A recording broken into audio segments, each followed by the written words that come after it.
Assalomu alaykum, hurmatli aziz bizni kuzatuvchilar. Sog' salomatmisiz?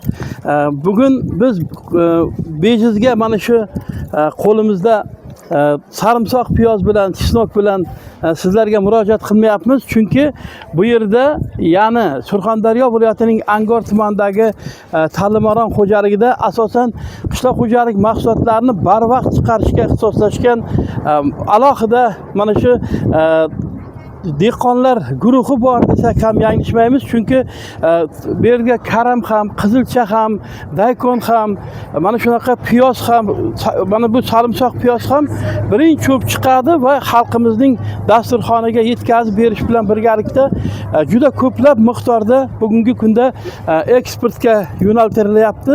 Mana shu ko'rib turgan furalaringizda yuzlab mana shu avtomashinalarda bugungi kunda Surxondaryodan chet elga, qo'shni mamlakatlarga, Yevropaga, Rossiyaga ham mana shu surxondaryoliklar tayyorlayotgan qishloq xo'jalik mahsulotlari yo'nab ketyapti.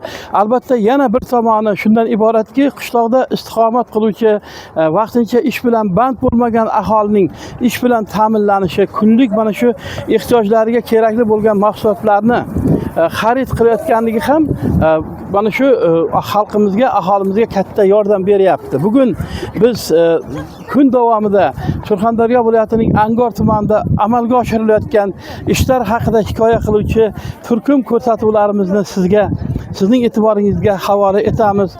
Hali bir-biridan qiziqarli mana shu ko'rsatuvlarimiz bor.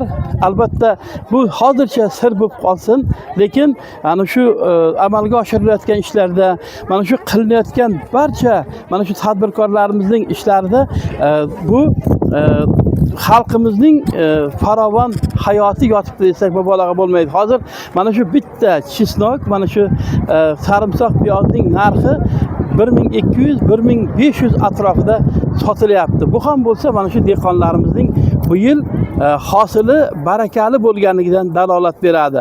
Bizni kuzatib borasiz. Jo'raqul Tursunov, Sobir Shohimardonov, Surxondaryo.